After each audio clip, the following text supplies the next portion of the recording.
harga emas dah tinggi, berbaloi ke kita nak beli lagi? Macam tak berbaloi je. Pernah tak anda sendiri terfikir macam tu?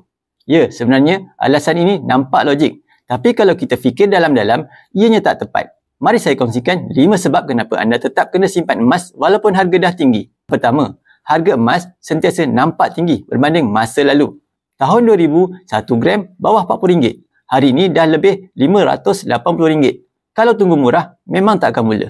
Kedua, emas melindungi inflasi.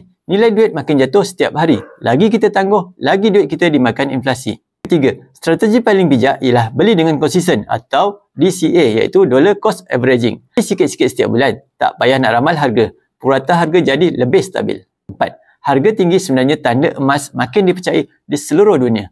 Lagi lambat mula, lagi kita tertinggal. Dan kelima, fikir jangka panjang. 5 ke 10 tahun akan datang, harga yang hari ini rasa mahal akan nampak murah sangat. Jadi, apa tunggu lagi? Mula simpan emas sekarang walaupun sedikit. Sebab masa terbaik untuk mula sentiasa adalah hari ini. Bagi mereka yang ingin mengalihkan sebahagian simpanan dalam bentuk emas fizikal seperti ini, anda boleh klik link profil, daftar secara percuma dan saya akan bimbing anda sebaiknya.